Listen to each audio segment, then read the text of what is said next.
Hi, my name is Paul Preston. I'm an actor here in LA, and I started a website many years ago called themovieguys.net.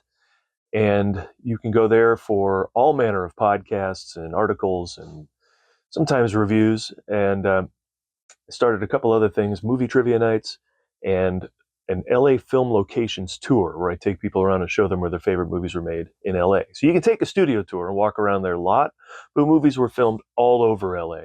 And so you hop in my car and I show you where to go. And it's customized, so it's only movies that you love. I don't want to take you anywhere to see a movie location from a film you haven't seen or hate. That would be bad. So no set itineraries. It's all just the greatest hits of the movies you love. I think the Oscars outside of Will Smith have been great for the past, I don't know, 6, 7 years. I mean, I got to go back to maybe like James Franco and Anne Hathaway hosting.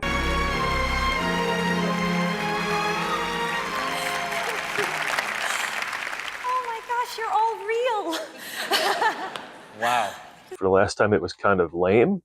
Conan's outstanding. He's one of our funniest people that there is, and doesn't take himself seriously. And the event needs a little of that every year, to not be taken so seriously. But still, he seemed to have a reverence for the art, and I loved his little speech about optimism being at the core of filmmaking. We pay tribute tonight, not just to film, but to the ideals of global artistry, collaboration, patience, resilience, and that rarest of qualities today, optimism. And that's great. And I know that's one of his favorite things that he did a speech on when he finished his TV run. He talked about optimism being one of his favorite traits. So I love that he weaved that into what filmmaking is, because he's right. And then we just awarded some outstanding movies. I mean, having one battle after another and Sinners vying for the top spot in most of the categories is great. These are two fantastic films. One of them came out a year ago, Sinners, and the other one came out in September. So there's been plenty of time for people to see these movies, which is also very important. There's too often a big dump of films at the end of the year, and no one knows what these movies are. And then the Oscars come and they go, I don't know what I'm rooting for. I haven't seen anything. I'm a maniac. I see everything. But Joe Q. Public in Iowa, he's not going to know what these things are. So the two big films being films people saw, moneymakers as well, both big-time moneymakers, that was a benefit to the production and to the Oscars as a whole. And then you get in there and you find other films nominated for things that are just great. Sentimental Value is a fantastic movie. And when it won the international film, that's great. But it had real good competition. They say that every year. This is the best slate of films in years.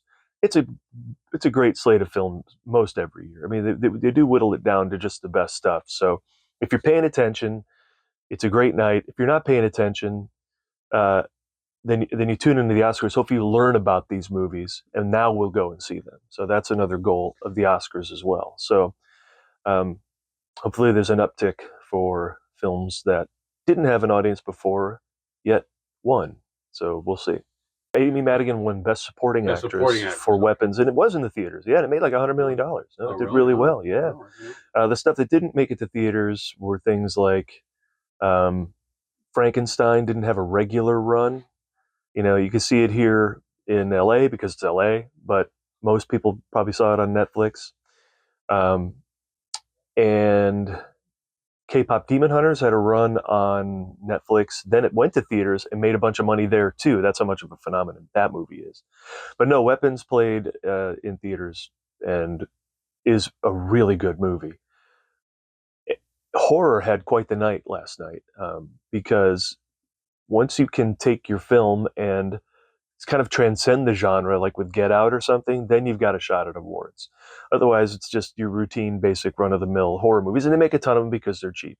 But when you can go beyond what people expect, like with Sinners, where you not only, and that's a great movie before vampires even show up. It's rich with characters and story and history and how music ties to culture, and then vampires show up, and then there's colonialism and racism and all these other things you got to deal with. The movie's just so good. And Weapons is the same way. There's so many interesting characters in that movie. And then they have just a great history, and the relationships are fantastic, and the filmmaking is very specific and deliberate.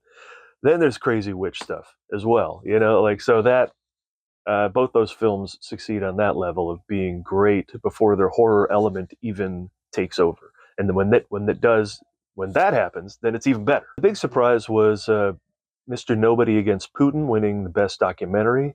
I saw 4 of the 5 documentaries. One was tough to track down, but Cutting Through Rocks. But those documentaries this year were excellent. All of them were great. I could give it that to any of these. I would have given it to the Alabama Solution about the Alabama prison system, and it's a complete mess. That just seemed like the hardest movie to make. It took longer. People were smuggling phones in and out of the prisons to take footage and get them out. It was like crazy how they made that movie. So for that, I would have given the award, because that's just as good as The Perfect Neighbor, and just as good as Mr. Mr. Nobody Against Putin. But Mr. Nobody Against Putin is a great movie, and another sort of, film that's operating under almost illegally, So all those films deserve credit, but I just thought The Perfect Neighbor was going to win. It just had a little more hype. Played on Netflix, probably more people saw it. But again, any of those could have won and be a worthy winner. That was the big surprise for me. Michael B. Jordan as well was a little bit of a surprise, just because he was such a latecomer in getting to the award. It was Timothy Chalamet this, or other people were winning the awards in that category. But the timing of Jordan winning pre-Oscar awards happened to be during the main window of voting, the actor award, and Sinners winning the ensemble award at the actors. And so I think that just helped push him over the edge a little bit. And he's great. He's outstanding in that movie. So.